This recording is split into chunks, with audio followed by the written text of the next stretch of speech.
Welcome back to Lessons from the Front.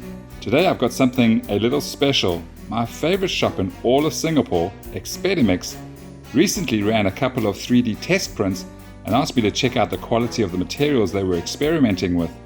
One of the models was a true classic, the Renault FT17. And that got me thinking, how did this World War I tank end up fighting in China during the 1930s? I should add that I was lucky enough to visit the Overloon Military Museum in the Netherlands not that long ago, where they have an FT17 on display. Seeing one in person really gave me a sense of just how small and cramped these tanks were. This is the FT17. It was a treat to compare that real-life experience with this miniature on the tabletop. The Renault FT17 is one of the most important tanks in history. Designed in 1917, it set the standard layout still in use today: the driver at the front, the engine at the back, and a fully rotating turret on top. It wasn't fast or heavily armored, but its design changed everything. In terms of specifications, the FT17 was powered by a 4-cylinder Renault petrol engine producing about 39 horsepower. On roads, it could only reach about 7 kilometers per hour. That's just a little faster than most of us can walk, with even less on cross-country. Armor ranged from about 8 to 22 millimeters, not very thick. The tank measured about 5 meters long, 1.7 meters wide, and 2.1 meters tall. It carried a 2-man crew, driver and commander, who also had to operate the weapon. Armament varied. Some carried the Hotchkiss 8mm machine gun, while others mounted a short 37mm Puto gun. One of the FT's most unusual features was its long rear tail. This wasn't decorative. It was designed to help the tank cross trenches, giving it stability and preventing it from tipping backwards on rough ground. The FT first saw service in May 1918, when French units deployed it against German lines. More mobile and far more effective than the heavy, clunky tanks of the time, its impact was immediate.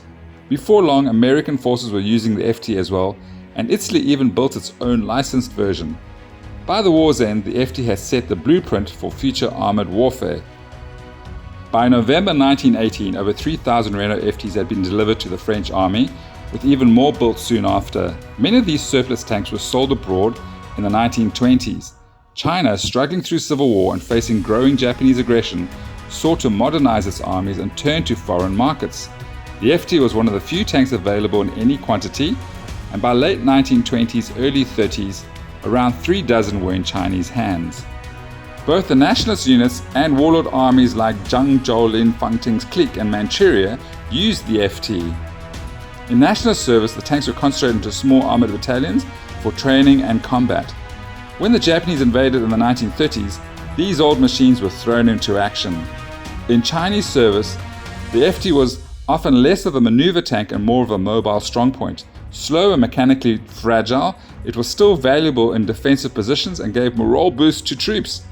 Several were captured intact by the Japanese and reused, mostly for training or rear area duties. It's a remarkable journey. A tank designed in France in 1917, sold to China in the 1920s, and then pressed into service by the Japanese in the 1930s. Here you can see my painted model of 3D printed version Expedimix asked me to test. The quality of the print turned out really well, and it took paint beautifully. I gave it a plain grey finish to match the SDKFZ 222 I'd already painted for my Chinese army. Historically, Chinese FT-17s appeared in a variety of schemes. Some kept their French green or tan paint, others were repainted in khaki or grey, and there are records of camouflage patterns with irregular patches of green, brown and sand. So you've got a lot of freedom if you're painting one for yourself, guys. As mentioned, by the time the FT-17 saw action in the late 1930s and during the Second World War, it was already obsolete, and this is reflected in her stats. However, this also means that the FT-17 is cheap and can be a useful order dice generator. A regular one-mounted medium machine gun variant can be purchased for 30 points, or upgraded to have a low-velocity anti-tank gun for an additional 30 points. Considering that the FT-17's armor was historically only just thick enough to stop small arms fire and shrapnel, it's no surprise that in bolt action, it only has a damage value of 7+. It is rightfully penalized for its historical slowness with a slow, actually pitifully slow speed. So not only is the FT-17 slow in bolt action, it may never run, which does at least avoid the one-man turret rule. At 60 points for regular, this puny weapon counts as a light anti-tank gun, but with an armor penetration rating of +3 rather than the usual +4. So as you can see, not much to brag about.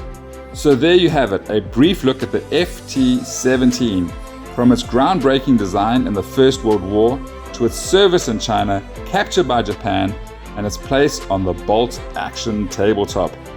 Thanks again to Expedimix for the 3D test prints that inspired this video, and thank you for joining me here on Lessons from the Front. Don't forget to like, subscribe, and check back for more history on the tabletop. Until next time, happy gaming!